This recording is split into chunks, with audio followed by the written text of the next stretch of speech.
വെള്ളിനക്ഷത്രം മൂവിയിലെ മറ്റേ കുക്കുരു കുക്കുരുക്കൻ ആ പാട്ട് പാടിയ ആൾ 21 വർഷങ്ങൾക്ക് ശേഷം ഇപ്പോൾ നമ്മളുടെ കൂടെ ഇരിക്കുന്നുണ്ട്.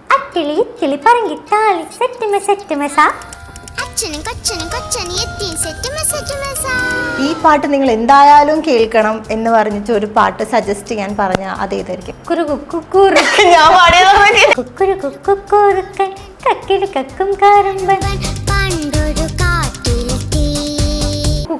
കുക്കുറുക്കൻ പാട്ട് ഹിറ്റായിട്ടും എന്നെ ആർക്കും അറിയില്ലായിരുന്നു. എത്ര വർഷം, ഈ 20 വർഷത്തോളം ഞാൻ തന്നെ പല സ്ഥലങ്ങളിലും പോകുമ്പോൾ, ഷോപ്പുകളിൽ പുറത്തൊക്കെ പോകുമ്പോൾ ഈ കുക്കുരു ഇങ്ങനെ പ്ലേ ചെയ്യുന്നത് കേട്ടിട്ടുണ്ട്. പക്ഷെ എല്ലാവരോടും നമുക്ക് പോയി പറയാൻ പറ്റും ഞാനാ ഇത് പാടിയെന്ന് എനിക്ക് പറയാൻ പറ്റില്ലല്ലോ. കിഴക്ക് പൂക്കും പാടിയ സമയത്ത് ശ്രേയാ ഘോഷാലിന്റെ സൗണ്ടുമായിട്ട് നല്ല സാമ്യമുണ്ട് എന്നൊക്കെ.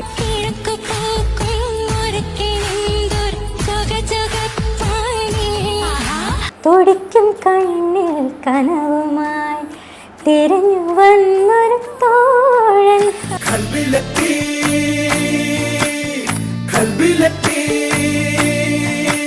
ഇത് ലവ് മാരേജ് ആയിരുന്നു?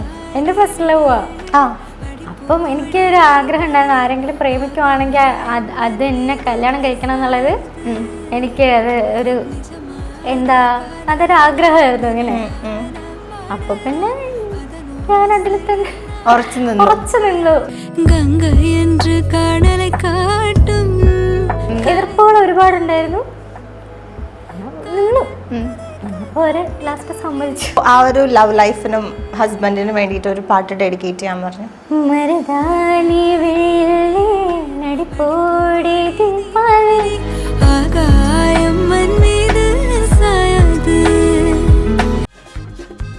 ഇഞ്ചി my meal partner. Hi hello, എല്ലാവർക്കും വെറൈറ്റി മീഡിയയുടെ പുതിയൊരു ചർച്ചയിലേക്ക് സ്വാഗതം. ഞാൻ Mastani and this is my show Masti with Mastani. ഇന്ന് എൻ്റെ കൂടെയുള്ള ആളെക്കുറിച്ച് പറയുകയാണെങ്കിൽ, നമ്മളൊക്കെ ചെറുതില്ലേ, അതായത് 90s കിഡ്സിനൊക്കെ ഏറെക്കുറെ റിലേറ്റ് ചെയ്യാൻ പറ്റും. നമ്മുടെയൊക്കെ ചെറുതിൽ നമ്മളിപ്പോഴും പാടിക്കൊണ്ട് നടന്നൊരു പാട്ടുണ്ട്, വെള്ളിനക്ഷത്രം മൂവിയിലെ മറ്റേ കുക്കുരു കുക്കുരുക്കൻ. ആ പാട്ട് പാടിയ ആൾ 21 വർഷങ്ങൾക്ക് ശേഷം ഇപ്പോൾ നമ്മളുടെ കൂടെ ഇരിക്കുന്നുണ്ട്. പക്ഷേ ഇദ്ദേഹത്തിന് നിങ്ങൾ ഓൾറെഡി TV റിയാലിറ്റി ഷോസിലൂടെയും ഇൻസ്റ്റഗ്രാമിലൂടെയൊക്കെ അറിയായിരിക്കും. അപ്പോൾ 21 വർഷങ്ങൾക്ക് ശേഷം ആ പാട്ടിൻ്റെ വിശേഷങ്ങളും പിന്നെ ആളുടെ വിശേഷങ്ങളൊക്കെ നമുക്ക് ചോദിക്കാം. സോ ലെറ്റ് മീ വെൽക്കം വിദ്യ സ്വരാജ്. ഹലോ. വിദ്യ സ്വരാജ് എന്ന് എടുത്ത് പറയാൻ പറഞ്ഞു. എന്തൊക്കെയുണ്ട് വിശേഷം? സുഖം, നല്ല വിശേഷം. ഇപ്പൊ റീസെന്റ് വിശേഷമാണോ musical life second runner up? അതെ അതെ. അതിപ്പോ എങ്ങനെയായിരുന്നു? നമുക്ക് അതിൽ നിന്ന് സ്റ്റാർട്ട് ചെയ്യാം. അല്ലെങ്കിൽ കുക്കുരു കുക്കു സ്റ്റാർട്ട് ചെയ്യാം, അല്ലെങ്കിൽ കുക്കുരു കുക്കുല സ്റ്റാർട്ട് ചെയ്യാം. ഏറ്റവും കൂടുതൽ ആൾക്കാർക്ക് ഒരു ക്യൂരിയോസിറ്റി അതായിരിക്കും. എങ്ങനെയാ വെള്ളിനക്ഷത്രം 21 വർഷങ്ങൾക്ക് മുന്നേ പാടിയൊരു പാട്ടാണ്, പക്ഷെ ഇപ്പോഴുള്ള പിള്ളേർക്കാണെങ്കിലും അതിൻ്റെ വിഷ്വൽസ് ഒക്കെ ഒരു നല്ല കാർട്ടൂണിക് കൈൻഡ് ഓഫ് സാധനമല്ലേ, പിള്ളേർക്കൊക്കെ ഭയങ്കര ഇഷ്ടപ്പെടുന്നൊരു പാട്ടാണ്. അപ്പോൾ എത്ര നാൾ കഴിഞ്ഞാൽ ആ പാട്ടിനൊരു ഡിമാൻഡ് ഉണ്ട് കുട്ടികളുടെ ഇടയിൽ. അപ്പം എന്തായിരുന്നു ആ 21 വർഷം പുറകിലേക്ക് പോകുമ്പോൾ എങ്ങനെയായിരുന്നു ആ മൂവിയിലേക്ക്? നല്ല കുഞ്ഞായിരുന്നു അപ്പോൾ പാടിയതാണ്, 11 വയസ്സിൽ പാടിയതാണ് ഞാനിത്. അപ്പോൾ ഇങ്ങനൊരു MBS യൂത്ത് കൊയർ എന്ന് പറഞ്ഞ് തിരുവനന്തപുരത്ത് MB ശ്രീനിവാസൻ സാറിൻ്റെ സ്മരണാർത്ഥം ഒരു കൊയറുണ്ട്, പെട്രോട്ടിക് സോങ്സ് ട്രെയിൻ ചെയ്യിക്കുന്ന കൊയറാണ്. അപ്പോൾ അവിടെ എൻ്റെ അച്ഛനും അമ്മയും മെമ്പേഴ്സായിരുന്നു. അപ്പോൾ അവിടെ M ജയചന്ദ്രൻ സാറ് ആദ്യം മ്യൂസിക് കണ്ടക്ടറായിരുന്നു. അപ്പോൾ സാറ് പിന്നെ ഫിലിമിലേക്ക് പോയിട്ട് പിന്നെ സാർ ഇങ്ങനെ ഈ ഒരു ഫിലിമിൽ ഇങ്ങനെ ഒരു കുട്ടി വോയിസ് വേണമെന്ന് പറഞ്ഞ് കുറേ തിരഞ്ഞപ്പോൾ ഇവിടെയും പറഞ്ഞു, MBSലും പറഞ്ഞപ്പോൾ അവിടുന്ന് സേതുരാമൻ അങ്കിൾ വഴിയാണ് എനിക്ക് ഈ ഓഫർ കിട്ടുന്നത്. കാരണം അച്ഛനും അമ്മയും അവിടെ മെമ്പേഴ്സ് ആയതുകൊണ്ട് ഞാൻ അവിടുത്തെ പ്രോഗ്രാംസിനൊക്കെ പോവുകയും കൂടെ പാടുകയൊക്കെ ചെയ്യുമായിരുന്നു. അപ്പം എൻ്റെ വോയിസ് ഒന്ന് നോക്കാനായിട്ട് അവിടെ നിന്ന് ഇങ്ങനെ പറഞ്ഞിട്ട് സേതുരാമൻ അങ്കിൾ വഴിയാണ് എനിക്ക് ഈ ഓഫർ വരുന്നത്. അങ്ങനെ സ്റ്റുഡിയോയിൽ പോയി ആദ്യം വോയിസ് ടെസ്റ്റ് ചെയ്തു. അപ്പോൾ സാർ പറഞ്ഞു കുറച്ചും കൂടെ കുട്ടിക്ക് വേണ്ടിയിട്ട് വോയിസ് മാറ്റി പാടണം എന്ന് പറഞ്ഞു. അന്ന് എനിക്ക് 11 വയസ്സുണ്ട്, 3 വയസ്സുള്ള കുട്ടിക്ക് വേണ്ടി മാറ്റി പാടണം എന്ന് പറഞ്ഞു. അങ്ങനെ അന്നത്തെ വോയിസ് നിന്ന് മാറ്റി പാടിയതാണത്. ഓ, അന്നേ അപ്പോൾ ഈ പരിപാടിയൊക്കെ അറിയാം. അതൊന്ന് പാടാവോ? പാടാം. അത്തിളി ഇത്തിളി പറങ്കിട്ടാളി സെറ്റുമെ സെറ്റുമെസാ, അച്ഛനും കൊച്ചനും കൊച്ചനും എത്തിയും സെറ്റുമെ സെറ്റുമെസാ, അത്തിളി ഇത്തിളി പറങ്കിട്ടാളി സെറ്റുമെ സെറ്റുമെസാ, അച്ഛനും കൊച്ചനും കൊച്ചനും എത്തിയും സെറ്റുമെ സെറ്റുമെസാ, കുക്കുരു കുക്കുറുക്കൻ കക്കിൽ കക്കും കറുമ്പൻ പണ്ടൊരു കാട്ടിലെത്തി, മുന്തിരി കണ്ട് കൊതിച്ച് നാക്കിൽ വെള്ളം കൊതിച്ച് കൊമ്പത്ത് നോക്കി നിന്നു. പക്ഷേ സൗണ്ടും ഏറെക്കുറെ സെയിം തന്നെയാണ് ആണല്ലേ? കുട്ടികളുടെ സൗണ്ട് പോലെ തന്നെ എല്ലാവരും പറയാറുണ്ട്. അന്നൊക്കെ പറയായിരുന്നു. അയ്യോ ഇന്നത് മാറ്റാൻ ശ്രമിച്ചോണ്ടിരിക്കുക. ഇന്ന് മെച്ചോർഡ് വോയിസ് ഇങ്ങനെ എല്ലാരും കേൾക്കണമല്ലോ എന്ന് വിചാരിച്ചിട്ടാണ് ഞാൻ ഇപ്പം പ്രോഗ്രാംസ് അങ്ങനെ വലിയ പാട്ടുകളൊക്കെ എടുത്ത് പാടാൻ ശ്രമിക്കുന്നുണ്ട്. ഈ ആ സമയത്താണെങ്കിലും ഈ പാട്ട് ഭയങ്കര ഹിറ്റ് ആയിട്ടുണ്ടായിരുന്നു. അപ്പൊ അന്ന് 11 വയസ്സെന്ന് പറയുമ്പോൾ കുട്ടിയാണല്ലോ, അപ്പൊ അറിയായിരുന്നു പടവും അത്യാവശ്യം നല്ലൊരു സിനിമയായിരുന്നു? ഇല്ല, അറിയില്ലായിരുന്നു. ഞാൻ ഇങ്ങനെ ഒരു ഓഫർ വന്നപ്പോൾ ആദ്യം ഇപ്പം അച്ഛനായാലും അമ്മയ്ക്ക് ഞങ്ങൾക്ക് ഒരു ഞെട്ടലായിരുന്നു. കാരണം നമ്മൾ അത്രയും ഒരു സാധാരണ കുടുംബത്തിൽ നമുക്ക് സിനിമയിലേക്ക് അയ്യോ അങ്ങനെ സ്വപ്നത്തിൽ പോലും വിചാരിച്ചിട്ടില്ല. അപ്പം ഇങ്ങനെ ഓഫർ വന്നപ്പം ആദ്യം ഇത് വേണോ വേണ്ട അങ്ങനത്തെ ഒരു തോന്നലായിപ്പോയി. പിന്നെ എന്തായാലും ഇങ്ങനെ ട്രൈ ചെയ്യാന്ന് പറഞ്ഞിട്ട് പോയി. ഞാൻ സ്കൂളിൽ നിന്ന് പെർമിഷൻ എടുത്തിട്ട് ഞാൻ സ്റ്റുഡിയോയിൽ പോയാണ് പാടിയിട്ടുള്ളത്. 3-4 പ്രാവശ്യം സ്റ്റുഡിയോയിൽ പോകേണ്ടി വന്നിട്ടുണ്ട്. യൂണിഫോമിൽ സ്റ്റുഡിയോയിൽ പോയി നിന്ന് പാടി റെക്കോർഡ് ചെയ്തിട്ടുണ്ട് അങ്ങനെയൊക്കെ. അപ്പോൾ ഫൈനലി ഈ സൗണ്ട് ടെസ്റ്റ് ചെയ്തിട്ട് ഈ സോങ്ങിന് ഈ കുട്ടിയുടെ സൗണ്ട് മതി എന്നവർ കൺഫേം ചെയ്തല്ലോ. അപ്പം എന്തായിരുന്നു ഫീൽ ചെയ്തത്? അപ്പോൾ ഞാൻ കുഞ്ഞല്ലേ, എനിക്കിതിൻ്റെ ഒരു സീരിയസ്നെസ് അറിയില്ല. സിനിമയ്ക്ക് വേണ്ടിയാണ്. ഓക്കെ ഈ സിനിമയിൽ. പക്ഷേ എനിക്ക് ഭയങ്കര സന്തോഷം തോന്നിയത് തിയേറ്ററിൽ നമ്മൾ പോയിരുന്നിട്ട് എൻ്റെ ശബ്ദം ഇങ്ങനെ സ്ക്രീനിൽ വന്നപ്പോൾ എൻ്റെ പേരെഴുതി കാണിച്ചപ്പോൾ അപ്പോൾ കുഞ്ഞാണെങ്കിൽ എൻ്റെ മനസ്സിലെഴുതി അയ്യോ എന്ത് സൗണ്ടാണുള്ളൊരിത് അപ്പോൾ വന്നായിരുന്നു. അല്ലാതെ റെക്കോർഡിങ് സമയത്തൊന്നും എനിക്ക് യാതൊരു ബോധവും ഇല്ല, അങ്ങനെ വേണം പറയാൻ. അത്രയും ചെറുതായിരുന്നല്ലോ. പിന്നെ എപ്പോഴായിരുന്നു മനസ്സിലായത് ഓക്കെ ഞാൻ പാടിയ പാട്ട് ഇത്ര ഹിറ്റാണ്, ആ പാട്ടുള്ള സിനിമയും ഇപ്പോഴും ഹിറ്റാണ്? കാരണം നല്ല റിപ്പീറ്റ് വാല്യൂ ഉള്ളൊരു മൂവിയാണ്, നമ്മള് നല്ല സുന്ദരിയായ പ്രേതമൊക്കെ ഉള്ളൊരു മൂവിയാണ്. അപ്പോൾ ആ മൂവിക്ക് നല്ല റിപ്പീറ്റ് വാല്യൂ ഉണ്ട്. അപ്പോൾ അതൊക്കെ ഓക്കെ ഇത്രയും ഇമ്പോർട്ടൻസ് ഉള്ളൊരു സംഭവമാണ് ഞാൻ ചെയ്തത്. എത്ര സമയം കഴിഞ്ഞിട്ടാണ് മനസ്സിലായത്? അത് ശരിക്കും മനസ്സിലായത് പിന്നെ നമ്മുടെ ചുറ്റിനുള്ളവരിങ്ങനെ പറയുമല്ലോ മോളാണിത് പാടിയത്. ഞാൻ പറഞ്ഞിട്ട് പോലും ആൾക്കാർ വിശ്വസിക്കുന്നുണ്ടായിരുന്നില്ല. എൻ്റെ സ്കൂളിൽ ഞാൻ പോയിട്ട് പ്രിൻസിപ്പളിനോട് ഇത് പറഞ്ഞിട്ട് സിസ്റ്റർ ഇങ്ങനെ എല്ലാവരുടെയും മുന്നേ വെച്ച് ഇത് അനൗൺസ് ചെയ്യുമ്പോൾ പോലും നമ്മുടെ കൂടെയുള്ള സഹപാഠികൾക്ക് പോലും വിശ്വസിക്കാൻ പറ്റുന്നത് വിദ്യയോ ആ ഒരു ഇതായിരുന്നു. കുറേ നാൾ ആരും വിശ്വസിക്കില്ലായിരുന്നു. പിന്നെ അന്ന് പത്ര കട്ടിങ്സ് ഒക്കെ വരുമായിരുന്നു. അങ്ങനെയൊക്കെ പിന്നെ അത് ആൾക്കാർ വിശ്വസിച്ച് തുടങ്ങി. എനിക്ക് അന്ന് സോഷ്യൽ മീഡിയ അങ്ങനെ ഇല്ലല്ലോ, അതാണ് കുറച്ചുകൂടി ഇതായിരുന്നു. ഓക്കെ, അപ്പം സ്കൂളിലിപ്പോ പിള്ളേര് പിന്നെ വിശ്വസിച്ചു. പിന്നെ സിസ്റ്റർ എനിക്ക് അതിന് വേണ്ടിയിട്ടൊരു ഫങ്ഷനൊക്കെ നടത്തിയിട്ട് ഇങ്ങനെ സ്റ്റേജിലൊക്കെ വിളിച്ചിട്ട് ഇങ്ങനെ പറഞ്ഞു. അപ്പം അതൊക്കെ പിന്നെ എല്ലാവരും ഓക്കെ. പിന്നെ പാട്ട് നല്ല രീതിയിൽ ഹിറ്റായി ഇങ്ങനെ കൊണ്ടുവന്നു. എവിടെ പോയാലും അതിങ്ങനെ കേൾക്കുമ്പോൾ പിന്നെ എല്ലാവർക്കും ഒരു സന്തോഷം. കേൾക്കുന്നവരെന്ന് പറയും നിന്റെ പാട്ടുന്നല്ലോ അവിടെ പോയപ്പോ കേട്ടു ഇവിടെ പോയി അങ്ങനെ പറയുമ്പോ ഓക്കെ എപ്പോഴെങ്കിലും എല്ലാരും വിശ്വസിച്ചല്ലോ എന്നുള്ളൊരു. ഇപ്പോ കുട്ടികളെ 2 പേരുണ്ടല്ലോ, ഞാൻ പറയായിരുന്നു 2 കുട്ടികളുണ്ടെന്ന് ഒരിക്കലും കണ്ടാൽ പറയില്ല.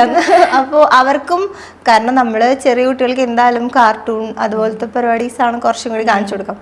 അപ്പൊ സ്വന്തം അമ്മ തന്നെ ഇതുപോലത്തെ ഒരു പാട്ട് പാടി വെച്ചിട്ടുണ്ടെന്നൊക്കെ അവർക്ക് മനസ്സിലായോ? അവർക്ക് ഈ പാട്ട് വേണ്ടേ അതാണ് സത്യം. എൻ്റെ മക്കൾ ഈ പാട്ടൊക്കെ അധികം ഇട്ട് കേൾക്കാറൊന്നുമില്ല. മൂത്തയാളിന് ഒട്ട് അറിയാം, അവന് അമ്മയാണ് പാടിയതെന്നറിയാം. പക്ഷെ അവന് കുറച്ചും കൂടെ വേറെ ഗെയിം അതൊക്കെയാണ് ഇഷ്ടം. പക്ഷെ ഇളയ ആളിപ്പം ഇത് ശ്രദ്ധിക്കാൻ തുടങ്ങി ഈ പാട്ട്. അപ്പം അവന് മനസ്സിലാവുമെന്നറിയില്ല, പക്ഷെ അവന് മനസ്സിലാവാൻ വേണ്ടി 2 വയസ്സായിട്ടുള്ള അമ്മ പാടിയത് എന്നൊക്കെ ഇങ്ങനെ പറയും. എന്നിട്ട് ഞാൻ എൻ്റെ ഏതോ വീഡിയോസിലൊക്കെ ഞാൻ തന്നെ പാടുന്ന ഈ വോയിസ് കേൾക്കുമ്പോൾ ഇതും കൂടെ കേൾക്കുമ്പോൾ എന്നെ ഇങ്ങനെ നോക്കും, എവിടെയോ ഒരു ഇതുള്ള പോലെ. മൂത്തയാൾക്ക് അറിയാം അമ്മ പാടിയതാണ്, പിന്നെ ഇതിനെ എപ്പോഴും കേൾക്കണതായിരിക്കും ചിലപ്പോൾ. പിന്നെ അതിനുശേഷം എങ്ങനെയായിരുന്നു, എത്ര സിനിമകൾ ചെയ്ത? അതിനുശേഷം സത്യം എന്ന് പറഞ്ഞ മൂവിയിൽ സുജാത മാമിന്റെ കൂടെ കള്ളക്കുറുമ്പി ചെലക്കുറുമ്പി, അതും ഈ സെയിം കുട്ടിയുടെ സോങ് തന്നെ, അതും എം ജയചന്ദ്രൻ സാറിന്റെ തന്നെ പാട്ടാണ്. പിന്നെ അത് കഴിഞ്ഞിട്ട് നാട്ടുരാജം എന്ന് പറയുന്ന മൂവിയിൽ കുട്ടുവാൽ കുറുമ്പി പാടാൻ വാ എന്ന് പറഞ്ഞിട്ടൊരു പാട്ടുണ്ട്. അതിൽ ചിത്ര ചേച്ചിയും MG ശ്രീകുമാർ സാറുമാണ് പാടിയിരിക്കുന്നത്. അതിൻ്റെ ഫസ്റ്റ് ഇൻട്രോ വെഡ്ഡിങ് ബെൽസ് ഇറങ്ങി ഞാൻ പാടിയിരിക്കണേ. പക്ഷെ മൂവിയിൽ പേര് വന്നിട്ടില്ല, പക്ഷെ ഞാനത് പാടി. അത് ഞാൻ തന്നെ. അതന്നെ. പിന്നെ അത് കഴിഞ്ഞിട്ട് കുറേ ഫിലിമിന് കോറസ് ഒക്കെ പാടിയിട്ടുണ്ട്. മേക്കപ്പ് മാൻ, അലക്സ് പോൾ സാറിൻ്റെ അതിൻ്റെ ബീജിയം കോറസ് ഒക്കെ പാടിയിട്ടുണ്ട്. പിന്നെ മയിലാട്ടം എന്ന് പറഞ്ഞ ഫിലിമിൽ കോറസ് പാടിയിട്ടുണ്ട്. ജയറാമേട്ടനും കുട്ടികളും കൂടെ കളിക്കുന്ന ആ പാട്ടിലെ കോറസ് ഒക്കെ പാടിയിട്ടുണ്ട്. പിന്നെ കുറേ സീരിയലുകളൊക്കെ പാടിയിട്ടുണ്ട്. കുറേ പാടിയിട്ടുണ്ട്. ഓക്കെ, നമുക്കപ്പോൾ ആ സത്യം മൂവിയിലെ അതും എനിക്ക് ഭയങ്കര ഇഷ്ടമുള്ള ഒരു പാട്ടാണ്. ആ ഹീറോയിനും ആ കുട്ടിയും തമ്മിലുള്ള ഒരു കോമ്പിനേഷൻ കാണാൻ നല്ല രസം. അതൊന്ന് പാടാം. ആയി ആയി ആയി ആയി ആയി ആയിയോ ആയി ആയി ആയി ആയി ആയിയോ കള്ളക്കുറുമ്പി ചെലക്കുറുമ്പി ഏ കള്ളക്കുറുമ്പി കള്ളക്കുറുമ്പി ചെലക്കുറുമ്പി ഇനി മിണ്ടാതെ നില്ല് വിളിച്ചിലമ്പി വെറ്റിലത്തുമ്പി മതി പഞ്ചാര ചൊല്ല് ഒന്നിച്ചുറങ്ങാൻ ഒന്നിച്ചുണരാൻ നീ ഇങ്ങോട്ട് പോര് മുന്തിരിക്കണ്ണൻ ചെപ്പ് കിളുക്കാൻ ഇതിലേ വരും അവൻ ആയി ആയി ആയി ആയി ആയി ആയിയോ ആയി ആയി ആയി ആയി ആയി ആയിയോ. ഈ പിന്നെ അതിനുശേഷം ഇപ്പം ഈ 2 സോങ്സ് പാടി പിന്നെ കുറെ കോറസ് ഒക്കെ അല്ലേ ചെയ്തത്. അപ്പം പിന്നെ ഇതൊരു സീരിയസ് ആയിട്ട് എടുത്തത് അപ്പം മുതൽ സീരിയസ് എന്ന് വെച്ചാൽ കംപ്ലീറ്റ്ലി ഇതിലേക്ക് ഫോക്കസ് ചെയ്തു. മനസ്സാല ഇങ്ങനെ സീരിയസ് ആകാൻ വേണ്ടി ആയിരുന്നില്ല, ഓട്ടോമാറ്റിക്കായിട്ട് ഞാൻ ഇതെൻ്റെ കരിയറായിട്ട് തന്നെ അത് സ്കൂൾ ടൈമിൽ തന്നെ പ്രോഗ്രാംസ് ഒരുപാട് ചെയ്യുമായിരുന്നു. സ്കൂളിൽ പോവുക, പ്രോഗ്രാംസിന് പോവുക, സ്കൂളിൽ പോവുക, പ്രോഗ്രാംസിന് പോവുക, ഇത് തന്നെയായിരുന്നു പരിപാടി. പിന്നെ പാട്ട് ക്ലാസ്സിന് പോവുക. ഇങ്ങനെ സംഗീതം എൻ്റെ ജീവിതത്തിൻ്റെ ഒരു ഭാഗമായിട്ട് മാറി. അതെ, മാറി. 7 വയസ്സ് മുതൽ ഞാൻ പാട്ട് പഠിച്ചു തുടങ്ങി. പിന്നെ ഓരോ സാർമാരുടെ അടുത്ത്, കുറേ 4-5 സാർമാരുടെ അടുത്ത് പഠിച്ചു. ഓരോ സ്ഥലത്ത് ചെല്ലുമ്പോഴും ആദ്യം പോലും പഠിച്ച് പകുതിക്കരുത് വീണ്ടും അടുത്ത സാറിൻ്റെ അടുത്ത് തുടങ്ങും. അങ്ങനെ പിന്നെ ഞാൻ ലാസ്റ്റ് ഇപ്പോൾ കലാഗ്രാമത്തിൽ സുരേഷ് ദാസാൻ്റെ ഒക്കെ കീഴിലാണ് MCBS കലാഗ്രാമത്തിൽ പഠിച്ചിട്ടാണ് നിർത്തിയത്. അങ്ങനെ അപ്പോൾ അത് മുതലേ എൻ്റെ എന്താ പറയുക, സംഗീതം എൻ്റെ ലൈഫാണ്. ഓക്കെ, അപ്പോൾ എങ്ങനെയാ മക്കളെ ഇപ്പോഴേ പഠിപ്പിച്ചു തുടങ്ങിയ പാട്ട്? മൂത്തയാള് പഠിക്കുന്നുണ്ട്, ഇളയാള് അതിനായിട്ടില്ല, 2 വയസ്സായിട്ടുണ്ട്. അപ്പൊ എന്താ അവർക്ക് എന്താ പാട്ട്, അവർക്ക് ഇങ്ങനെ ഒരു പെർട്ടിക്കുലർ സോങ്സ് ഒക്കെ പാടി കൊടുക്കാറുണ്ടോ? അവൻ പാടും, അതുകൊണ്ട് ഞാൻ പാടിക്കൊടുക്കേണ്ട ആവശ്യമില്ല. ചെറുതിലൊക്കെ പാടിക്കൊടുക്കൊക്കെ ചെയ്യുമായിരുന്നു. അതിപ്പോ നമ്മളിങ്ങനെ താരാട്ട് പോലെ അങ്ങനെയൊക്കെ, അല്ല പാട്ടായിട്ടൊന്നുണ്ടോ, മൂളിയാലും മതി അങ്ങനെയൊക്കെ. പക്ഷെ ഇപ്പൊ ഇളയ ആൾക്ക് പാട്ട് കേട്ട് ഉറങ്ങുന്നൊക്കെ ഇഷ്ടമാണ്. അപ്പൊ ഇത് പാട്ട് ഏറ്റവും കൂടുതൽ പാടിക്കൊടുക്കും. അതിപ്പോ എനിക്ക് അപ്പോഴേതാണ് ഓർമ്മ. അങ്ങനെയാണെങ്കിൽ ഇപ്പൊ അവർക്ക് വേണ്ടിയിട്ട് ഒരു പാട്ട് ഡെഡിക്കേറ്റ് ചെയ്യാൻ പറഞ്ഞ ഇത് പാടും. ഉണ്ണി വാവാവോ പൊന്നുണ്ണി വാവാവോ ഉണ്ണി വാവാവോ പൊന്നുണ്ണി വാവാവോ നീലപ്പേലി കണ്ണും പോട്ടെ പൂഞ്ചേലാടാലോ നീലപ്പേലി കണ്ണും പോട്ടെ പൂഞ്ചേലാടാലോ പൂഞ്ചേലാടാലോ ഉണ്ണി വാവാവോ വാവേ വാവാവോ. ഈ പാട്ട് ഇതൊക്കെ പാടി പാടും. അപ്പൊ ഇപ്പൊ താമരക്കണ്ണൻ ഉറങ്ങാനാണ് അപ്പൊ ഓർമ്മ വന്ന് അത് പാടും. ഏടാ, ഈ ഞാൻ നേരത്തെ പറഞ്ഞ പോലെ 20-21 വർഷം മുന്നേ ആ ഒരു സോങ് പാടി, ആ പാടിയ ആളിപ്പോഴും ഇത് വലിയ പ്രായമൊന്നും തോന്നിക്കുന്നില്ല. അതെങ്ങനെ ഇങ്ങനെ അതാണ് കുഴപ്പം. അത് കുഴപ്പമാണോ? അതാണ് പ്രശ്നം. എന്താ വളരാത്തെന്നുള്ളവര് ചോദിക്കുന്നത്. നല്ലതല്ലേ? നല്ലതാണ്, ഒരു സൈഡിൽ നല്ലതാണ്. പക്ഷെ ഇതിനെ നല്ല രീതിയിൽ വിമർശിക്കുന്ന ആൾക്കാരും ഉണ്ട്. നല്ല രീതിയിൽ പോസിറ്റീവും നെഗറ്റീവും ഉണ്ടാവും. എന്നാലും കൂടുതലും എനിക്ക് നെഗറ്റീവാണ് കേൾക്കാറുള്ളത് ഇങ്ങനെ ഇരിക്കുന്ന കാരണം. അതിന് എൻ്റെ ചുറ്റിനുള്ള ആൾക്കാരുടെ കുഴപ്പമാണെന്ന് എനിക്കറിയില്ല. അയ്യോ അതെന്തെങ്ങനെ ഇരിക്കണേ, ആ രീതിയിലൊക്കെയാണ് ആൾക്കാർ ചോദിക്കാറുള്ളത്. പിന്നെ ഇപ്പം ഇപ്പൊ പിന്നെ ഞാനതൊന്നും മൈൻഡ് ചെയ്യാറില്ല. പക്ഷെ അത് നല്ലതാ, നമ്മുടെ ഏജിനേക്കാൾ യങ്ങായിട്ട് തോന്നിക്കുന്നത്. പറയുന്നവരോട് എനിക്കെന്നും സ്നേഹം മാത്രം, സന്തോഷം. അങ്ങനെ സന്തൂർ മമ്മി അങ്ങനെ വിളിക്കാറുണ്ട്, എങ്ങനെ ഇരിക്കണം അങ്ങനെയൊക്കെ ചോദിക്കാറുണ്ട്. അത് കേൾക്കുമ്പോൾ ഒരുപാട് സന്തോഷമാണ്. പക്ഷെ കുറ്റം പറയുന്നവരുടെ എണ്ണം ഭയങ്കര കൂടുതലാണ്. നമ്മൾ മൈൻഡ് ചെയ്യരുത്.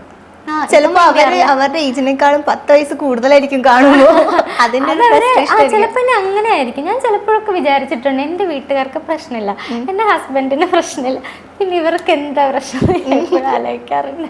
ഇത് ശരിക്കും ഭയങ്കര പോസിറ്റീവാ. കാരണം കണ്ട ഒരു സ്റ്റുഡന്റിനെ പോലെ ഇരിക്കുന്നേ. മൂത്ത കുട്ടിക്ക് 8 വയസ്സാന്ന് ഒരിക്കലും കണ്ടു പറയില്ല. അപ്പൊ അത് ഒരു പ്ലസ് പോയിന്റ് ആയിട്ട് പറയാറുണ്ട്. എന്റെ ക്ലാസ്സിൽ വരുമ്പോ എല്ലാരും ചോദിക്കും നിന്റെ ചേച്ചിയാണോ ചോദിക്കാം. അത് ആക്ച്വലി നല്ല കോംപ്ലിമെന്റാ, നമ്മൾ പോസിറ്റീവ് ആയിട്ട് എടുത്താൽ മതി. ഇനി അവർക്കത് നാളെ വിഷമവും ആയിരുന്നല്ലോ. അല്ല നല്ലല്ലേ. ഇപ്പൊ ഞാൻ യൂട്യൂബിൽ എന്തോ വീഡിയോയിൽ കണ്ടിട്ടുണ്ടായിരുന്നു ബോഡി ഷേമിങ് കുറെ ഫേസ് ചെയ്യേണ്ടി വന്നിട്ടുണ്ടെന്ന്. അത് ഈ ഒരു റീസൺ കൊണ്ടാണോ? അയ്യോ, ബോഡി ഷേമിങ്ങിന്റെ എക്സ്ട്രീം വരെ പോയ ആളാണ് ഞാൻ. എനിക്ക് അതെങ്ങനെ പറയണമെന്ന് കൂടെ അറിയില്ല. അത് കണ്ടു കഴിഞ്ഞാൽ അല്ലെ മോളെ സുഖമാണോ, അല്ലെങ്കിൽ പാട്ട് എങ്ങനെ പോകുന്നു, അങ്ങനല്ല ആൾക്കാർ ആദ്യം ചോദിക്കുക. ആൾക്കാരാദ്യം ചോദിക്കും ഇതെങ്ങനെ ഇരിക്കുന്നു, ഇത്ര ക്ഷീണിച്ചു പോയല്ലോ, ഇതെന്തെങ്കിലും അങ്ങനെ ആദ്യം ചോദിക്കാറുണ്ട്. ഒന്നും കഴിക്കുന്നില്ല എന്നൊക്കെ ചോദിക്കാം. എൻ്റെ ഹസ്ബൻഡിനോടൊക്കെ ചോദിക്കും എന്താ നീ ഒന്നും വാങ്ങിക്കൊടുക്കാറില്ല എന്നൊക്കെ ചോദിക്കും. പക്ഷേ അത് ഞാനിങ്ങനെയാണ്, എൻ്റെ ഒരു നേച്ചർ ഇങ്ങനെ കുഞ്ഞില മുതലേ അങ്ങനെ തന്നെ. പെട്ടെന്ന് വണ്ണം വെക്കുന്നില്ല, എന്ത് കഴിച്ചാലും ഇങ്ങനെ തന്നെ ആണ്. അപ്പൊ പിന്നെ ഞാനിനി എന്ത് ചെയ്യാനാ? പക്ഷെ നോർമലി ഇപ്പൊ ഒരു ഡെലിവറി ഒക്കെ കഴിയുമ്പോൾ തന്നെ സ്ത്രീകൾ ഭയങ്കരമായിട്ട് തടി വെച്ച് പിന്നെ ആ തടി കുറക്കാൻ വേണ്ടി ജിമ്മിൽ കഷ്ടപ്പെടുന്ന ഒരുപാട് ആൾക്കാരുണ്ട്. അവരുടെ ഇടയിൽ 2 ഡെലിവറി കഴിഞ്ഞിട്ട് ഇങ്ങനെ ഇരിക്കുന്നുണ്ടെങ്കിൽ അത് ബ്ലെസ്ഡ് ആണ് ആക്ച്വലി. Thank you. ഈ നെഗറ്റീവ് കമന്റ്സ് ഒക്കെ വരുന്ന സമയത്ത് എങ്ങനെയാ അത് ഹാൻഡിൽ ചെയ്യാം? നെഗറ്റീവ് കമന്റ്സ് അധികം ഇപ്പം ഇല്ല. ചിലപ്പോൾ അധികാർക്കും അറിയാത്തതുകൊണ്ടായിരിക്കും നെഗറ്റീവ് കമന്റ്സ് വരാത്തത്. കൂടുതലും പാട്ടിൻ്റെ കാര്യത്തിലൊക്കെ കൂടുതൽ പ്രോത്സാഹനങ്ങളാണ് എനിക്ക് വരാറുള്ളത്, നല്ല സപ്പോർട്ടാണ് വരാറുള്ളത്. പിന്നെ ഇതുപോലുള്ള കാര്യങ്ങൾക്കേ ഉള്ളൂ. ഓഡീഷൻ സമയത്ത് ഏത് സോങ് പാടിയപ്പോഴാണ് ആ സെലക്ഷൻ വന്നത്? അങ്കോവങ്കം എന്ന് പറഞ്ഞിട്ട് പാട്ട് പാടിയിട്ടാണ് സെലക്ട് ആയത്. എന്നാ പിന്നെ നമുക്ക് അതൊന്ന് കേൾക്കാം. ഓ ആയിക്കോട്ടെ. അങ്കോപാംഗം സ്വരമുഖരം ദ്രുതചലനം ആളുമേ ഹോമാഗ്നിയിൽ എൻ ജന്മമേ നീ ഹവ്യമായി.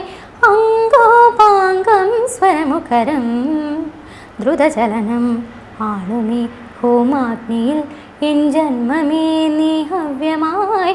ഗോപികാരമണ രൂപമേ നെഞ്ചിലുണരൂ, അഭിനവ സഭയിൽ നൊന്തു പാടുമെൻ ശ്യാമ കന്യയിൽ കനിയൂ. അടിമലരിണകളെ അകത്താരിൽ അണിയുന്ന വരവേണ ഇവളെന്നും അങ്കോപാംഗം സ്വരമുഖരം. ആക്ച്വലി ഈ പാട്ടും അതിൻ്റെ ആ സിറ്റുവേഷനൊക്കെ സിനിമയിൽ കാണുമ്പോൾ തന്നെ നമുക്ക് ഭയങ്കര ഒരു ഫീൽ. അപ്പം ഞാൻ ഇതിൻ്റെ വീഡിയോസിൻ്റെ ട്രെയിലേഴ്സൊക്കെ ഇങ്ങനെ നമ്മുടെ ഇൻസ്റ്റഗ്രാമിൽ കാണുന്ന സമയത്തും എല്ലാവരും ഭയങ്കരമായിട്ട് എൻജോയ് ചെയ്ത് ഇങ്ങനെ നോക്കി സീറ്റഡ്സിലേക്ക് ഇരിക്കുന്നു എന്നൊക്കെ പറയില്ലേ, അങ്ങനെ കുറേ എക്സ്പ്രഷൻസ് ഒക്കെ കണ്ട സോങ്ങുകളിൽ ഒന്നാണ് വിദ്യ പാടിയതിൽ ഈ ഒരു സോങ്. അപ്പം എങ്ങനെയായിരുന്നു അത്? ടഫ് സോങ് ആണല്ലോ ഇത്. അപ്പോൾ ഓഡിഷൻ നമുക്ക് ആ സമയത്ത് എങ്ങനെയും ഓഡിഷൻ ഒന്ന് സെലക്റ്റായി കിട്ടുക എന്നുള്ളൊരു ചിന്ത മാത്രമേ ഉള്ളൂ. അവിടെ ഇപ്പോൾ ടഫ് സോങ് ആണ് ഇത്, അല്ലെങ്കിൽ അവിടെ പോവോ ഇത് കയ്യിൽ നിന്ന് ആ ചിന്തയേ ഇല്ല. എങ്ങനെ സെലക്ട് ആവണം, അതിന് ഇനി എത്ര വലിയ പാട്ട് പാടിയിട്ടാണെങ്കിലും ഓക്കെ, അങ്ങനെ ഒരു ചിന്ത വരുള്ളൂ. പക്ഷെ ആദ്യമേ ആ സോങ് എടുത്ത് പാടിയതുകൊണ്ട് പിന്നെ ലാസ്റ്റ് സെമി ക്ലാസിക്കലിന് നന്നായിട്ട് പാടുപെട്ടു. അപ്പം ഞാൻ വിചാരിച്ചു ദൈവമേ ഇത് സെമിക്ക് ലാസ്റ്റ് പാടിയാൽ മതിയായിരുന്നു. ആദ്യമേ ഓഡിഷൻ പാടിപ്പോയതുകൊണ്ട് പിന്നെ ലാസ്റ്റ് സോങ് സെലക്ഷന് നല്ല ബുദ്ധിമുട്ടി. പക്ഷെ പിന്നീട് അത് വീണ്ടും പാടിയല്ലേ? ഇല്ല, വീണ്ടും പാടിയില്ല. അത് ഓഡിഷന് ഓൾറെഡി പാടിയതല്ലേ, പിന്നെ പാടാൻ പറ്റില്ലല്ലോ. അങ്ങനെ പാടി കയറി, എന്തോ ഭാഗ്യത്തിന് പാടാൻ പറ്റി, സെലക്റ്റായി.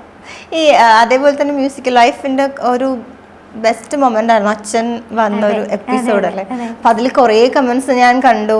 നമുക്ക് കുറെ കഴിവുണ്ടായിട്ടും ചിലപ്പോൾ സാഹചര്യങ്ങൾ കൊണ്ട് എല്ലാം നമ്മൾ ആഗ്രഹിക്കുന്ന പോലെ നടക്കണം എന്നില്ലല്ലോ എന്നൊക്കെ പറഞ്ഞിട്ട് ഭയങ്കര ബ്ലെസ്ഡ് ആണ് അച്ഛൻ, വെറുതെ അല്ല കുട്ടിക്ക് ഇത്ര ഭംഗിയായിട്ട് പാടാൻ സാധിക്കുന്നു, കുറേ കമന്റ്സ് ഞാൻ കണ്ടു. ആ ഒരു മൊമെന്റ് എങ്ങനെയായിരുന്നു? അതെ, അത് അച്ഛൻ, അതായത് അച്ഛൻ്റെ ഒരു 10th സ്റ്റാൻഡേർഡ് മുതൽ എൻ്റെ അറിവ് ശരിയാണെങ്കിൽ 10th സ്റ്റാൻഡേർഡ് മുതൽ അച്ഛൻ സ്കൂളിലൊക്കെ പാടി തുടങ്ങി. പിന്നെ അവിടുന്ന് അച്ഛൻ്റെ വീട് പുനലൂരാണ്. അപ്പം അവിടുന്ന് അച്ഛൻ ട്രിവാൻഡ്രത്തേക്ക് വന്നു, സംഗീത പഠനത്തിന് വേണ്ടിയിട്ട് വന്നു. ഇവിടെ ഹോസ്റ്റലിൽ നിന്നു, പഠിച്ചു. അപ്പോൾ പക്ഷെ അച്ഛന് വേണ്ട വിധത്തിലുള്ളൊരു സപ്പോർട്ട് ഒരിടത്തുനിന്നും കിട്ടിയിട്ടില്ല. അച്ഛനെ ആരും അങ്ങനെ സപ്പോർട്ട് ചെയ്യാനായിട്ട് തയ്യാറായിരുന്നില്ല. അച്ഛന് നല്ല കഴിവുണ്ട്. അപ്പോൾ അങ്ങനെ എന്താ കഴിവുണ്ടായിട്ടും ഒന്നും ആരുടെ മുമ്പിൽ കാണിക്കാൻ ഒരു അവസരമില്ലാതെ വർഷങ്ങളോളം ജീവിച്ചൊരു മനുഷ്യനാണ് എൻ്റെ അച്ഛൻ. അപ്പോൾ ഞാൻ കാരണം ഇപ്പം ഇങ്ങനെ ഈ സ്റ്റേജിൽ അച്ഛന് വരാനും അത്രയും വലിയ ജഡ്ജസിൻ്റെ മുൻപിൽ ഔസേപ്പച്ചൻ സാറായാലും ബിന്നി മാം ആയാലും രഞ്ജന ചേച്ചി ആയാലും അച്ഛന് കൊടുത്തൊരു സപ്പോർട്ടുണ്ട്. അങ്ങനെ അപ്പോൾ മോള് ഇങ്ങനെ പാടുന്നുണ്ടല്ലോ, അച്ഛൻ്റെ സപ്പോർട്ടുണ്ടെന്ന് പറഞ്ഞപ്പോൾ അച്ഛന് ഇത്രയും വർഷം കിട്ടാത്തൊരു അംഗീകാരം അവിടെ നിന്ന് കിട്ടിയപ്പോൾ ഞാൻ ഭയങ്കര പ്രൗഡായിരുന്നു. കാരണം എന്നിലൂടെ എനിക്ക് അങ്ങനെ സാധിച്ചല്ലോ. കഴിവുണ്ടായിട്ടും ഇത്രയും വർഷം അത് ഒരിടത്തും കാണിക്കാൻ പറ്റാതിരുന്ന ഒരാളല്ലേ. അപ്പോൾ മകളെന്നുള്ള നിലയിൽ ഞാൻ ഭയങ്കര പ്രൗഡായിരുന്നു. അതിൻ്റെ കമൻറ്റ് സെക്ഷൻ നോക്കിയാൽ നമുക്ക് മനസ്സിലാവും. കാരണം പല സിംഗേഴ്സായിട്ടും കമ്പയർ ചെയ്തിട്ടൊക്കെയാണ് പറയുന്നത്. അപ്പം അത്രയും നല്ല വോയിസും അത്രയും ക്ലിയർ ആയിട്ട് ആള് പാടുകയും ചെയ്തിട്ടുണ്ട്. അച്ഛൻ അതുപോലെ പ്രാക്ടീസ് ചെയ്യാറുണ്ടായിരുന്നു. അച്ഛൻ കുഞ്ഞിലെ വെളുപ്പിനെ എഴുന്നേറ്റ് സാധകം ചെയ്യുന്നത് കേട്ടിട്ടാണ് ഞങ്ങൾ ഉണരുന്നത്. അച്ഛൻ ഈ പ്രായത്തിലും അച്ഛൻ പ്രാക്ടീസ് ചെയ്യാറുണ്ട്. ഞാൻ പ്രാക്ടീസ് ചെയ്യാതിരിക്കുമ്പോൾ എന്നെ വഴക്ക് പറയാറുണ്ട്. അച്ഛൻ ഇപ്പോഴും അതുകൊണ്ടായിരിക്കും ചിലപ്പോൾ ഈ പ്രായത്തിൽ അച്ഛന് ശബ്ദം ഇങ്ങനെ നിലനിർത്തി പോകാൻ പറ്റുന്നത്. അത് ഭയങ്കര അത്ഭുതമാണ്. കാരണം മൈക്ക് എടുത്ത് പാടി തുടങ്ങിയപ്പോഴേക്കും വേറെ തന്നെ ഒരു സൗണ്ട് ആയിരുന്നു. ഈ ഇപ്പൊ അച്ഛൻ്റെ കാര്യം പറയുന്ന പോലെ തന്നെയാണ് ഇപ്പോൾ വിദ്യയുടെ കാര്യം പറയുകയാണെങ്കിലും എപ്പോഴെങ്കിലും ലൈഫിൽ അങ്ങനെ ഫീൽ ചെയ്തിട്ടുണ്ടോ ഈ നമ്മൾ ചെയ്തൊരു കാര്യം ആളുകൾ തിരിച്ചറിയാതെ പോകുന്നതിൻ്റെ ഒരു പെയിൻ? ഞാനിപ്പോൾ കുക്കുറുക്കൻ പാട്ട് ഹിറ്റായിട്ടും എന്നെ ആർക്കും അറിയില്ലായിരുന്നു. എത്ര വർഷം, ഈ 20 വർഷത്തോളം ഞാൻ തന്നെ പല സ്ഥലങ്ങളിലും പോകുമ്പോൾ, ഷോപ്പുകളിൽ പുറത്തൊക്കെ പോകുമ്പോൾ ഈ കുക്കുരു ഇങ്ങനെ പ്ലേ ചെയ്യുന്ന ഞാൻ കേട്ടിട്ടുണ്ട്. പക്ഷെ എല്ലാവരോടും നമുക്ക് പോയി പറയാൻ പറ്റുമോ ഞാനാ ഇത് പാടിയെന്ന് എനിക്ക് പറയാൻ പറ്റില്ലല്ലോ. അപ്പോൾ തിരിച്ചറിയപ്പെടാതെ പോകുന്നത് ഭയങ്കര ഒരു വിഷമം തന്നെയാണ്. ഇത്രയും വർഷം കുറേ വീഡിയോസൊക്കെ എനിക്കിങ്ങനെ ഷെയറായി വരാറുണ്ട്. കുട്ടികൾ സ്കൂളിലേക്ക് ഈ പാട്ട് ഡാൻസ് കളിക്കുന്ന വീഡിയോസ് എനിക്ക് ഒരുപാട് വരാറുണ്ട്. അപ്പോൾ എനിക്ക് ദൈവമേ എന്നെ എന്നാ ആൾക്കാരൊന്ന് തിരിച്ചറിയണേ. പക്ഷെ അതിന് മ്യൂസിക്കൽ വൈഫ് വേണ്ടി വന്നു കേട്ടോ, അത് പറയാതിരിക്കാൻ പറ്റില്ല. അതിനെനിക്ക് ഫ്ലവേഴ്സ് ടിവിയോടും മ്യൂസിക്കൽ വൈഫിനോടും രജീഷ് സാറിനോടും രാജേഷ് സാറിനാഥ് സാറാണ് ഇൻട്രൊഡ്യൂസ് ചെയ്തത്, സാറിനോടും രജീഷ് സാറിനോടും അതിൻ്റെ ക്രൂവിലെല്ലാവരോടും ഒരുപാട് താങ്ക്സ് ഉണ്ട്. കാരണം ആ ഒരു വീഡിയോ ആണ് ഞാൻ കുക്കുരു പാടുന്ന ആ ക്ലിപ്പിംഗ് ഒരുപാട് വൈറലായിരുന്നു. അപ്പം ഇപ്പോൾ ആൾക്കാർ തിരിച്ചറിഞ്ഞു തുടങ്ങി കുക്കുരു പാടിയ ആളാണെന്ന് തിരിച്ചറിഞ്ഞു തുടങ്ങിയപ്പോൾ സമാധാനം, സന്തോഷം. ഇത്ര നാൾ മനസ്സിൽ അടക്കി വെച്ചിരുന്ന സങ്കടം മാറി. അതല്ലെങ്കിലും ഒരു നാൾ തിരിച്ചറിയുന്നൊക്കെ പറയുന്നത് സത്യമാണ്. അതേപോലെ തന്നെ ഭയങ്കര വൈറലായ ഒരു സോങ് ഉണ്ടായിരുന്നു മ്യൂസിക്കൽ വൈഫിൽ പാടിയ സമയത്ത്. അത് എനിക്ക് തോന്നുന്നു ഓൾമോസ്റ്റ് എല്ലാ സോങ്സും ഇങ്ങനെ ക്ലിപ്സ് കട്ട് ചെയ്ത് പല പേജസിലും വരാറുണ്ട്. പക്ഷെ ഈ ഒരു സോങ് അത്യാവശ്യം നല്ല രീതിയിൽ വൈറലായി. ഞാനപ്പോൾ അതിൻ്റെ വീഡിയോ ആദ്യം ഒന്ന് കാണിക്കും.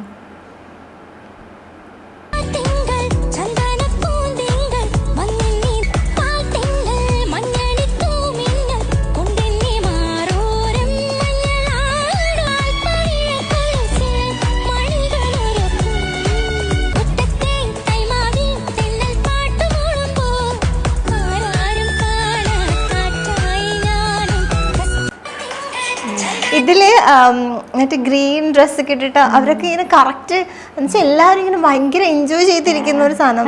ഇതിലും ബാക്കിയുള്ള ആളുകളുടെ എക്സ്പ്രഷൻസും കൂടെ വൈറലായിട്ടുണ്ടായിരുന്നു.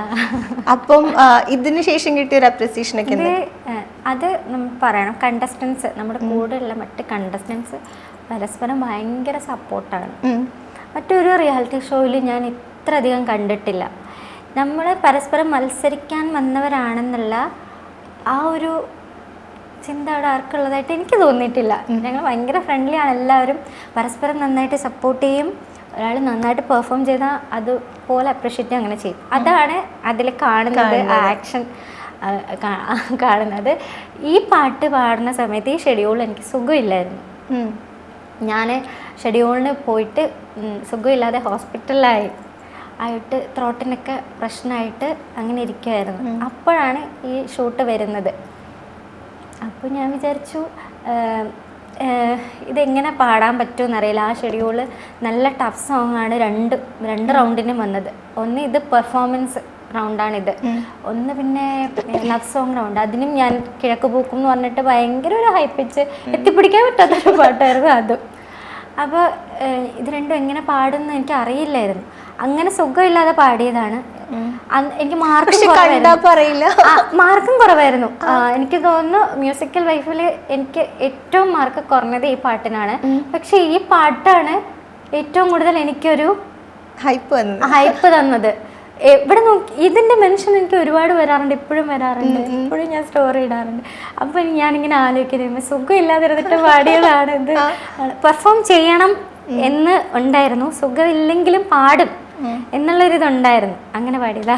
പക്ഷെ ഒരിക്കലും നമുക്കിത് ഈ ഒരു ക്ലിപ്പൊന്നും കാണുമ്പോൾ നമുക്ക് മനസ്സിലാവത്തേയില്ല അങ്ങനെ സുഖമില്ലാതെ ഒരു കഷ്ടം അങ്ങനത്തെ ഒരു സിറ്റുവേഷനിൽ പാടിയതാണ്. അപ്പൊ എന്തായാലും ഇപ്പൊ കുഴപ്പമൊന്നുമില്ലല്ലോ, അപ്പൊ നമുക്ക് സുഖത്തിൽ ആ പാട്ടൊന്ന് കേൾക്കാം.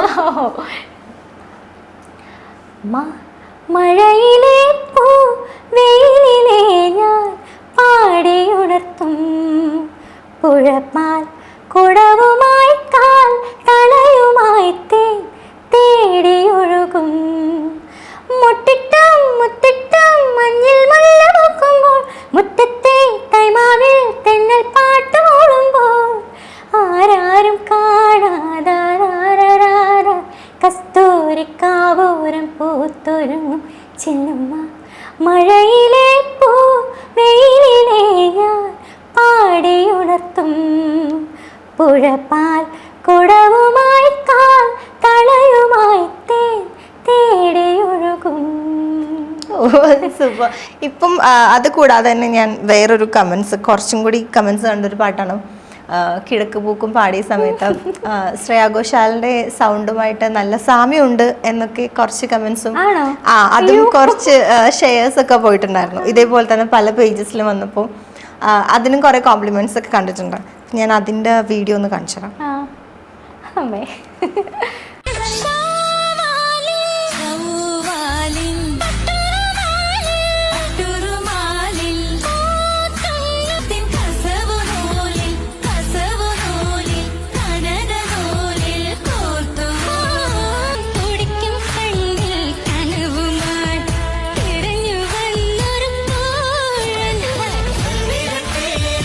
ഓക്കെ, ഇതിലും അത്യാവശ്യം അതുപോലുള്ള കോംപ്ലിമെന്റ്സ് ഒക്കെ വന്നിട്ടുണ്ടായിരുന്നു. അപ്പൊ ഇത് എങ്ങനത്തെ റൗണ്ട് ആയിരുന്നു? ഇത് ലവ് സോങ് ഞാൻ പറഞ്ഞത് നേരത്തെ സുഖമില്ലാതിരുന്ന ആ ഷെഡ്യൂൾ തന്നെയാണ്.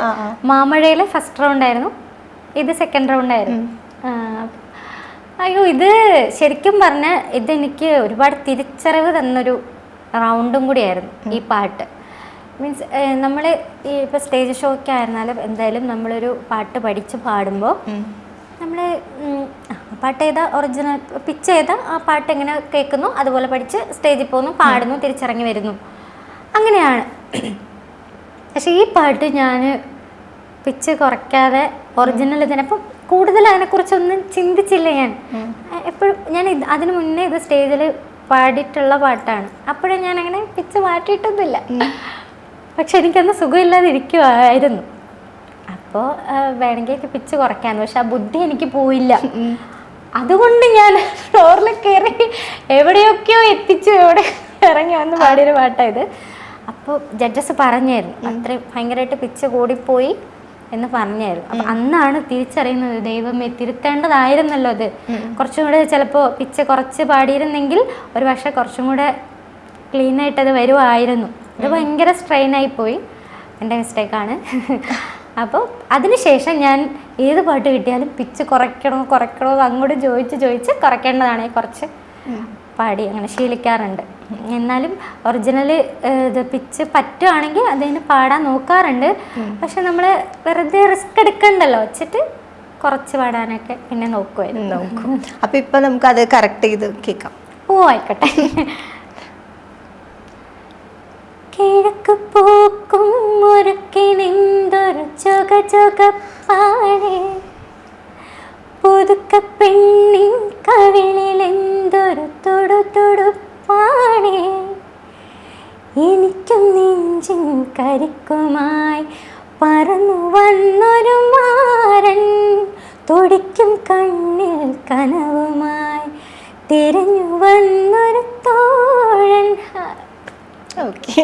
ഈ കൽബിലെത്തി എന്ന് പറയും, അത് ഇറങ്ങിയ സമയത്ത് എനിക്ക് തോന്നുന്നു 10th ഞാനൊക്കെ 10th പഠിക്കുമ്പോഴാണ് തോന്നുന്നു അത് ഇറങ്ങിയത്. അപ്പം കൽബിൽ എത്തിന്നാണോ കൽബിലെത്തിന്നാണോ എന്ന് പറഞ്ഞു. ഒരിടക്ക് ഇതിൻ്റെ ഉണ്ടായിരുന്ന ഒരു ഡൗട്ട് എല്ലാവർക്കും ഉണ്ടായിരുന്ന ഒരു ഡൗട്ടായിരുന്നു. നിങ്ങൾക്കൊക്കെ ഉണ്ടായിട്ടുണ്ടായിരുന്നു? പിന്നെ ഞാൻ ഇപ്പോഴും കൽബിലെത്തിയാണോ പക്ഷെ എനിക്ക് കൽബിലെത്തിന്നല്ലേ എന്നായിരിക്കും, അറിയില്ല. ഓക്കെ. പക്ഷെ ഇപ്പോഴും സ്റ്റിൽ നമുക്കൊരു ഉത്തരം കിട്ടാത്ത ചോദ്യം പോലെയാണ്. ഇനി അതിന്റെ റൈറ്ററിനോട് ചോദിക്കേണ്ടിയിരിക്കുന്നു. ഞാൻ ഒരു വീഡിയോ കൂടി കാണിച്ചു തരാം. അതും കൂടി ഒന്ന് പാടിയിട്ട് നമുക്കൊരു ഗെയിം റൗണ്ടിലേക്ക് പോവാം. അല്ല, ഇത് ലവ് റൗണ്ടിൽ പാടിയ സോങ് അല്ലേ? അപ്പൊ എന്താ ഇത് ലവ് മാരേജ് ആയിരുന്നു? അതെ, ലവ് മാരേജ്. അന്ന് നമുക്ക് ലവ് സ്റ്റോറി കേട്ടിട്ട് പോവാം. ലവ് സ്റ്റോറി ഞങ്ങൾ നെയ്ബേഴ്സ് ആയിരുന്നു. അങ്ങനെ കണ്ടിഷ്ടപ്പെട്ടതാ, അത്രേ ഉള്ളൂ. അപ്പം ആരെ പ്രപ്പോസ് ചെയ്ത? ഹസ്ബൻഡ് ആണോ? ഹസ്ബൻഡ് തന്നെ. എന്റെ ഫസ്റ്റ് ലവ്. അപ്പം എനിക്കൊരു ആഗ്രഹം ഉണ്ടായിരുന്നു, ആരെങ്കിലും പ്രേമിക്കുവാണെങ്കിൽ അത് എന്നെ കല്യാണം കഴിക്കണം എന്നുള്ളത്. എനിക്ക് അത് ഒരു അതൊരു ആഗ്രഹമായിരുന്നു ഇങ്ങനെ. അപ്പൊ പിന്നെ ഞാൻ അതിൽ തന്നെ ഉറച്ചു നിന്നു. എതിർപ്പുകൾ ഒരുപാടുണ്ടായിരുന്നു, നിന്നു. എന്നപ്പോ ലാസ്റ്റ് സമ്മതിച്ചു. എന്നിട്ട് എതിർപ്പുകളൊക്കെ എങ്ങനെ മറികടന്നു? അയ്യോ, അതൊന്നും എന്നെ ഓർമ്മിപ്പിക്കരുത്. അയ്യോ, അതൊക്കെ ഭയങ്കര ഒന്നടങ്കം എതിർപ്പായിരുന്നു. ഭയങ്കര പ്രശ്നങ്ങളൊക്കെ ആയിരുന്നു. കാസ്റ്റ് വ്യത്യാസം അതൊക്കെ തന്നെ. ഞങ്ങൾ ബിലീവേഴ്സ് ആണ്. ഓക്കെ. അപ്പൊ കുറച്ചും കൂടെ നമുക്ക് ഫാമിലിയിൽ കുറച്ചും കൂടെ സ്ട്രിക്റ്റ് ആയിരിക്കുന്ന കാര്യങ്ങൾക്കൊക്കെ. അപ്പോൾ അങ്ങനെയായിരുന്നു. പക്ഷേ ഞാൻ എന്തായാലും ഇഷ്ടപ്പെട്ടു പോയില്ലേ, അപ്പൊ പിന്നെ അത് തന്നെ മതിയെന്ന് ഞാൻ നിന്നു. അപ്പൊ എത്ര നാള് പ്രണയിച്ചു? 6.5 വർഷം. എന്നിട്ട് ലാസ്റ്റ് അവർ സമ്മതിച്ചോ? ലാസ്റ്റ് സമ്മതിച്ചു. പിന്നെ ഞാൻ വേറെ ഒന്നിനും സമ്മതിക്കില്ല എന്ന് ചിലപ്പോൾ അവർക്ക് തോന്നിക്കാണായിരിക്കും. അങ്ങനെ സമ്മതിച്ചു. എന്തായാലും അല്ലാതെ എടുത്തു ചാട്ടാമോ അങ്ങനെയൊന്നും കാണിക്കില്ല എന്ന് ആദ്യമേ തീരുമാനിച്ചിരുന്നു. അങ്ങനെ വീട്ടുകാർക്കൊരു അപമാനം ഉണ്ടാക്കുന്ന രീതിയിൽ ഒന്നും ചെയ്യില്ല എന്ന് ആദ്യമേ മനസ്സിൽ ഉറച്ചിരുന്നു. വെയിറ്റ് ചെയ്ത് നിൽക്കാം, അവര് എന്തെങ്കിലും സമ്മതിക്കും എന്ന് എനിക്കൊരു വിശ്വാസം ഉണ്ടായിരുന്നു. അങ്ങനെ നിന്നു. ഞാൻ വേറൊരു സോങ് കാണിച്ചു തരാം.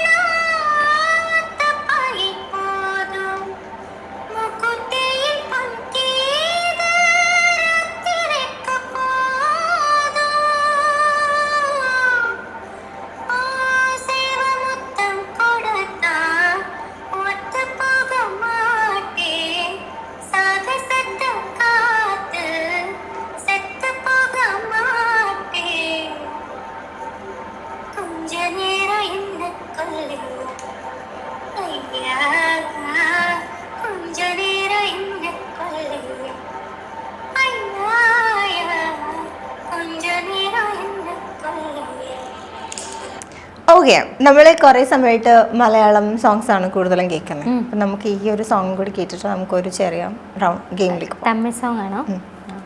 പാടാലോ? പഠിക്കും. சின்ன சின்ன வண்ணக்குயில் கொஞ்சி கொஞ்சி கோவதம்மா, சின்ன சின்ன வண்ணக்குயில் கொஞ்சி கொஞ்சி கோவதம்மா, புரியாத ஆனந்தம் புதிதாக ஆரம்பம், புரியாத ஆனந்தம் புதிதாக ஆரம்பம், போட்டாடும் தேன் முட்டை நானா நானா, சின்ன சின்ன வண்ணக்குயில் கொஞ்சி கொஞ்சி கோவதம்மா, சின்ன சின்ன வண்ணக்குயில் கொஞ்சி கொஞ்சி கோவதம்மா. നമുക്ക് ഹലോ മൈ ഡിയർ കുട്ടിച്ചാത്തല്ല അതൊന്ന് കേൾക്കാം, നൊസ്റ്റാൾജി ആവും. കടുമണി വീര കുടുകുടു ചാത്ത കലവില കൊട്ടാതെ അടിപിടി കൂട്ടി കടവട ചാടി നൊടിയിടമായാതെ അങ്ങനെ പോകും ആ പാട്ട്. എനിക്ക് ഓർമ്മയുണ്ട് ട്യൂഷന് ഈവനിങ് 6:30 അങ്ങനെ എന്തോ അതെ അതെ ആ സമയത്ത് ട്യൂഷനൊക്കെ കഴിഞ്ഞ് ഓടി വരും വീട്ടിലേക്ക് ഈ സാധനം കാണാൻ വേണ്ടി. അപ്പം ഭയങ്കര ഇഷ്ടമായിരുന്നു, നല്ല നല്ല രസമായിരുന്നു. അതുപോലെ പൂപ്പി പൂപ്പി എന്ന് പറഞ്ഞിട്ട് ആനിമേഷൻ പൂപ്പി അറിയാം. അതും ഞാൻ പാടിയിരിക്കുന്നത് അതില് പൂപ്പി പൂപ്പി ബാബു അതില് എന്നാൽ ഞാനും വന്നിടാ എന്റെ വോയിസ്. അയ്യോ ഓക്കെ. വേറെ ഡോറയുടെ ഇല്ല ഡോറില്ല പൂപ്പി ഞാൻ ഡോറ കാണിരുന്നു. ഡോറയിലൊരു വിളിച്ചില്ല, കറക്റ്റ് സൗണ്ടോ എന്ത് വിളിക്കാൻ ഞാൻ. ഓക്കെ, നമുക്ക് എന്നാലും ഒരു ചെറിയ ഗെയിമിലേക്ക് പോകാം. ഞാൻ ഇങ്ങനെ കുറച്ച് ഒരു 5-6 ക്വസ്റ്റ്യൻസ് പോലെ ചോദിക്കാം. അപ്പൊ അതിന്റെ ആൻസേഴ്സ് സോങ് ആയിട്ട് പാടണം. സിമ്പിൾ ആ പറ്റും. ഏറ്റവും ഒരു ഫേവറേറ്റ് സോങ് ഏതാ? അപ്പൊ പാടിയാ മതി. പാടണോ? മലർകളെ മലർകളെ ഇതേന്ന് കനവാ, മലകളെ മലകളെ ഇതേന്ന് നിனைவா, ഉരുകിയതേ எனதுள்ளம், പെരുകിയതേ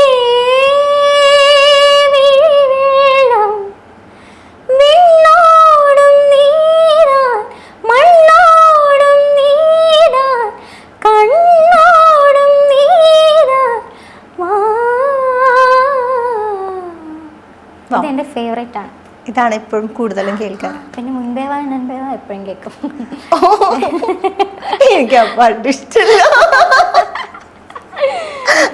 ഓക്കെ, കൂടുതൽ റൊമാൻറ്റിക് സോങ്സ് ആണ് പേഴ്സണലി ഇഷ്ടം. എനിക്ക് അതെ അതെ ഇഷ്ടം.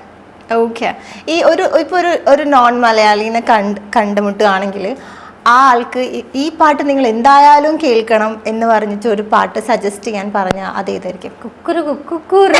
ഞാൻ പാടിയത് അത് നിങ്ങൾ എന്തായാലും കേൾക്കണം, കേട്ടിരിക്കേണ്ട ഒരു പാട്ട്. വലിയ നഷ്ടമാണ്. അങ്ങനെ പറയാം. ഓക്കെ ശരി.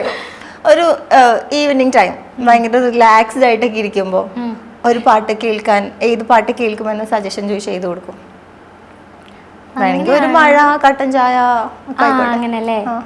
അങ്ങനെയാണെങ്കിൽ പൊന്നുരുകും പൂക്കാലം നിന്നെ കാണാൻ വന്നു, പൊന്നാട തളിരാട കാണിക്കയായി തന്നു, കൂടേറാ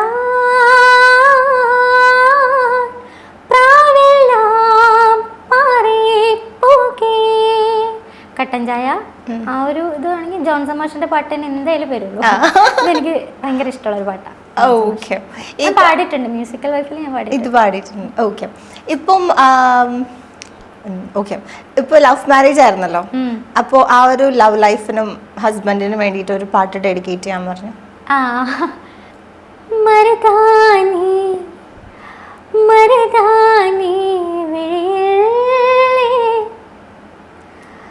അടിപ്പോടി ദീപാലി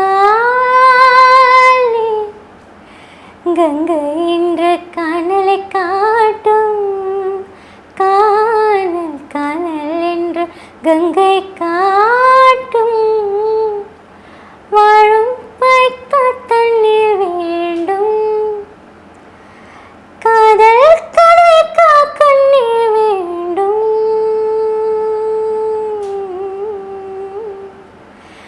മരുതാനി വിഴിയില്ലേ നടിപ്പോടി ദീപാലി ആഹായം മഞ്ഞിതിൽ സായാതെ, നിജமான காதல் தான் நிலையான பாடல் தான், അത് നൂസേ എന്നാലും പോയാത്.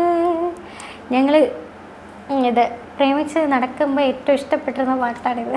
ഇതാണോ പാടിക്കൊടുക്കാറ്? ഇതാ ഹസ്ബൻഡിന് ഏറ്റവും ഇഷ്ടമുള്ള പാട്ടായിരുന്നു. അപ്പോൾ എപ്പോഴും പാടുമായിരുന്നു, ഫോണിൽ കൂടെ ഒക്കെ പാടിക്കൊടുക്കുമായിരുന്നു. ഇത് ഞാൻ ഒരു കാര്യം, എൻ്റെ വീട്ടിലൊരു വേറൊരു അസാധ്യ ഗായകനും കൂടി ഉണ്ട്, എൻ്റെ ബ്രദർ. അതെ, അവൻ നന്നായിട്ട് പാടും. വീഡിയോസൊക്കെ സോഷ്യൽ മീഡിയയിലൊക്കെ പുള്ളിക്കാരൻ അപ്ലോഡ് ചെയ്യാറുണ്ട്. അപ്പോൾ ഞങ്ങളുടെ വീട്ടിലെല്ലാവരും പാട്ടുകാരാണ്. നിങ്ങളുടെ കുടുംബം മൊത്തം പാട്ട്? അതെ അതെ, ഞങ്ങളുടെ വീട്ടിൽ പാടാത്തായിട്ട് ആരുമില്ല. ഓക്കെ, അടിപൊളി. ഇപ്പം ഒരു പാട്ട് കേട്ടിട്ടേ ഓ ഇത് എന്തൊരു സോങ് ആണെന്ന് ഇങ്ങനെ കേട്ട് മതിമറന്ന് നിന്ന ഏതെങ്കിലും സോങ്സ് ഉണ്ടോ? അയ്യോ, അങ്ങനെ ഒരുപാട് സോങ്സ് ഉണ്ട്. പെട്ടെന്ന് വരുന്നത് പെട്ടെന്ന് വരുന്നത് പൂന്തേൻ നീർമൊഴി. ഞാനിപ്പോൾ ഫിനാലയ്ക്ക് പാടിയത് അത് ഞാൻ ഫിനാലയ്ക്ക് വേണ്ടിയാണ് ശരിക്കും നന്നായിട്ട് കേൾക്കുന്നത്. അത് ഓപ്ഷൻ കൊടുത്തു കഴിഞ്ഞിട്ടാണ് ഞാൻ വിചാരിച്ചത്, ദൈവമേ ഞാൻ ഒരു വലിയ ഭാരമാണോ എടുത്ത് തലയിൽ വെക്കാൻ പോകുന്നതെന്ന് എനിക്ക് തോന്നി. പക്ഷെ പാട്ട് കേട്ട് കഴിഞ്ഞപ്പോൾ ഭയങ്കരമായിട്ട് എന്തൊരു കോമ്പോസിഷനാണ്, ഇതെങ്ങനെ പാടി ഫലിപ്പിക്കും എന്നൊക്കെ വിചാരിച്ചിട്ടുണ്ട്. ഇങ്ങനെ കേട്ട് കോരിത്തരിച്ചിരിക്കുക എന്നൊക്കെ പറയില്ലേ, അങ്ങനെ ഇരുന്നിട്ടുള്ളൊരു പാട്ടാണത്. ഓക്കെ, പിന്നെ ഫിനാലേക്ക് തന്നെ പഠിച്ചു പാടി. എന്നാ അത് പാടിക്കോളൂ. ഓ പാടണം, ഗെയിമാ. ഓക്കെ.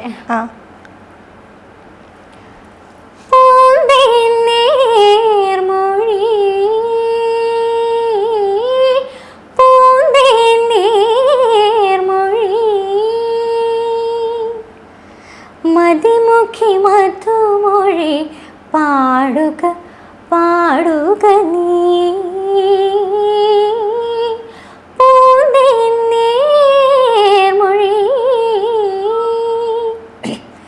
ഹിമഗിരി നന്ദിനി ശിവകരി ശങ്കരേ പാടുക മാലിനി നീ, പൂന്തേർമൊഴി. Okay, super. ഓക്കെ, അപ്പോൾ അതേപോലെ സജീവമാകാൻ സാധിക്കട്ടെ. Thank you so much for coming. അപ്പോൾ all the very best. Wind up ചെയ്യുന്നതിന് മുന്നേ ഒരു ഇഷ്ടമുള്ള ഒരു പാട്ടും കൂടി പാടിയിട്ട് നമുക്ക് അങ്ങ് വൈൻഡപ്പ് ചെയ്യാം. ഓക്കെ, ഇഷ്ടമുള്ളത് അയ്യോ ഏത് ഓർമ്മ, ഒരു പഴയ പാട്ടാണ്.